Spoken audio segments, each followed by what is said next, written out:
Welcome back to Smitty's Learning Room. This is the second video for children and young athletes, and in the first video we had a look at medical conditions which children and young athletes are prone to and why they're important to be able to understand how to treat in relation to sports medicine. And today we're going to have a look at the principles of thermoregulation, overuse injuries and resistance training for children and young athletes. So we start by having a look at the syllabus, as always, and we look at the concept of that it comes from this focus question: how does sports medicine address the demands of specific athletes? Again, we're looking at the dot point children and young athletes, and we're coming down to these three here: overuse injuries, thermoregulation, and appropriateness of resistance training. We'll also discuss very lightly the implications of each of these considerations and have a look at how these concepts of overuse injuries, thermoregulation and resistance training are managed. So it's important to remember that when we look at children and young athletes, we're looking at the medical conditions which are common amongst young athletes, overuse injuries, thermoregulation, and the appropriateness of resistance training. Now, these four factors or four concepts are actually listed in the syllabus, and so you need to make sure that you know all four. If you haven't got any notes on medical conditions, you'll need to watch the medical conditions video as well.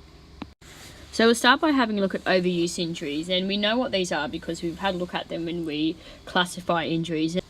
And in overuse injuries, they occur when an athlete is exposed to repetitive movements, and these injuries can impact bones, muscles, or the tendons. Now, overuse injuries are on the increase for children and young athletes, and there's several reasons for this. Some could be the increasing demand for young people to excel in their sport and therefore increase their training. It could be the use of incorrect equipment, or just incorrect training routines for young people, and we'll have a look at this in a little bit detail. So we have a look at how overuse injuries can be caused, and they can be caused by incorrect technique. So for example, incorrect landing technique or incorrect running style. It could be due to poor fitting equipment. So for example, if they've got shoes or clothing that's not fitting properly, this could also cause overuse injuries for young people. It's quite common among young people because parents tend to sort of buy clothing or shoes that are a couple of sizes bigger, knowing that their child will grow into them, but this actually causes issues in the earlier stages when the item of clothing is too big and can cause some serious injuries to the athlete. Limited recovery time. So if children are playing more than one sport, they might sort of have more than one training session a day, or actually have no rest between days. Due to the genetic makeup, so depending on the genes of the parent, whether they have good quality bones or bones with a good bone density in them, this could also impact on their susceptibility to overuse injuries. And a lack of variation to training. So if a child is always doing the same type of training, very much similar to an adult, this can also cause overuse injuries as well. So how do we prevent these overuse injuries from occurring? So the first thing that's really important is allow young people to play a variety of sports, and this avoids that repetition of the same movements and the same sports happening. But whilst doing this, make sure that we allow for ample recovery time and rest if the child is being exposed to several different sports. Ensure that the equipment is suitable for the sport or the athlete. This is obviously really important so that we've got equipment that fits properly and is correct for that sport. So for example, if a child's playing hockey, we're not going to get them to be wearing football boots. They'll need to be wearing hockey boots due to the different shape of the stud in them and also different type of support, which can make a big difference in a child's foot. And then to ensure variety when training, to use various muscles. So not just always using, for swimmers, not just always using freestyle or always using kick. You need to make the swimming sessions varied so that we can ensure that the body is being used and the muscles are being used in all different ways. So as part of this course, we have to look at one very specific overuse injury, and that is a stress fracture. Now, stress fractures can occur in children, young athletes, and in adults. However, they're quite common amongst young people. Now, stress factors is usually the result of a sudden increase of activity, and they are common in sports which have continuous demands, for example, running. So obviously they're common in young people because young people may just have a semi-active lifestyle, and then all of a sudden at a quite young age start taking on a sport, which is obviously increasing their physical activity and their demands on their body, which can cause the stress factors to happen. Stress factors are really common in the bones of the foot and the lower leg. A way to make sure that we can try and decrease the chances of getting a stress fracture is to ensure that the footwear that the child or the young athlete has is fitted correctly, that there's a variety of training, including cross training, so resistance or swimming or running training. Ensure that the child or the young athlete warms up and cools down prior and post performance and training. And make sure that the training is suitable for young athletes, so we're not overtraining or undertraining for that matter. And the main thing here would obviously need to be rest so that the body can recover. So now that we've had a look at overuse injuries, we move into the concept of thermoregulation. Now, thermoregulation is the process which allows the body to maintain and regulate its temperature. So basically, how well does our body stay warm, stay cool? Does it overheat? Does it not heat up fast enough? That's the concept of thermoregulation. And children and young athletes are not fully developed, and because of this they face issues when exposed to temperature extremes, whether they're hot or cold. So obviously not having the capacity to thermoregulate their body properly is quite an issue for sports practitioners. Now, children and young athletes suffer from heat illness, and this can either be the extreme of either hot or cold, because they sweat less due to the immature sweat glands. So their sweat glands obviously aren't fully developed like an adult or a late teenager, and thus they can't sweat effectively as what an adult would.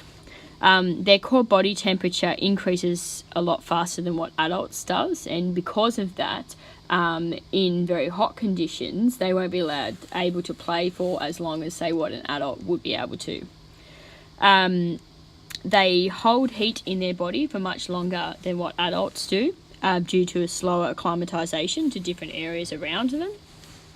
So this again is obviously an issue in extreme heat, hot heat, because their body's holding on to heat temperature instead of releasing it via the sweat glands. And they also can become dehydrated a lot quicker than what adults can. So the next concept we have to have a look at is how do we ensure that children and young athletes are not exposed to issues of thermoregulation when participating in sport. So as a general guide, young people should not participate in physical activity above 34 degrees. Now this will sort of vary between different sporting bodies, but that's the sort of the average general one. And extreme heat conditions, coaches really should take, or event organisers should take extra care to allow for extra rest and drink breaks, even shorten the period of time that the athletes are going to be out there for, or the distance if it's a race. To advise athletes and children on clothing suitable for the weather. So for example, making sure they're wearing sun hats or beanies or lightweight clothing or warmer clothing. And participate in shaded areas where possible. So obviously if a coach can move a training session to somewhere where there's shade, that's obviously going to be of benefit to the athletes, and the same for the opposite in cold temperatures. If the coach can move the training session indoors, that would obviously be benefit as well.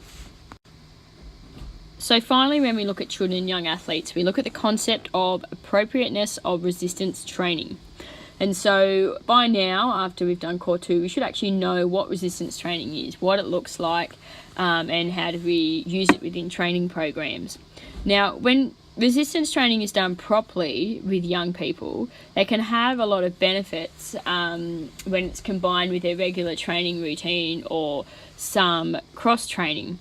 And some of these benefits include increased strength, increased self-esteem and body image, decreases the young athlete's chance of injury, and it can also increase their gross and fine motor skills due to muscle development. Now, with resistance training, it's generally a sort of a rule of thumb that children and young athletes should not use weights until they're at a stage that their body is ready to do this, and they should use their own body weight for resistance training and progress to weights as they develop strength. And some examples of body weight for resistance training are push-ups, planks, lunges, medicine balls, chin-ups, sit-ups and squats. They could also do some machine weights if assisted by a coach, of very light weight, and using elastic weights such as resistant bands as well. So if we have a little bit of a look at what resistance training would look like for young people and children, we go back to our FIT principle, and we look at the concept of the frequency would be 2 and with a maximum of 3 times a week, with at least 72 hours rest between each session. So this is for a resistance training session.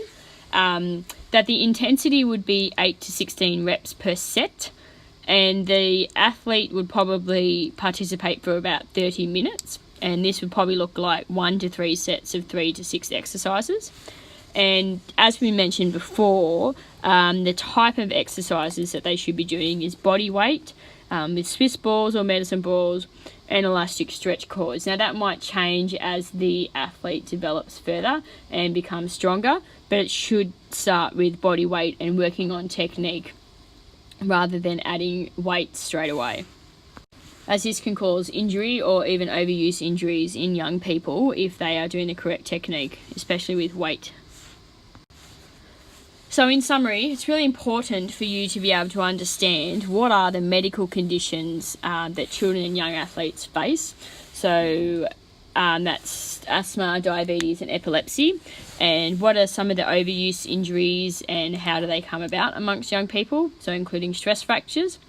What is thermoregulation, and what are some of the management procedures that coaches and sports practitioners can put in place in relation to thermoregulation, and also to understand the appropriateness of resistance training for children and young athletes. So, why would they participate in resistance training programs, and what would that resistance training program actually look like for a young person?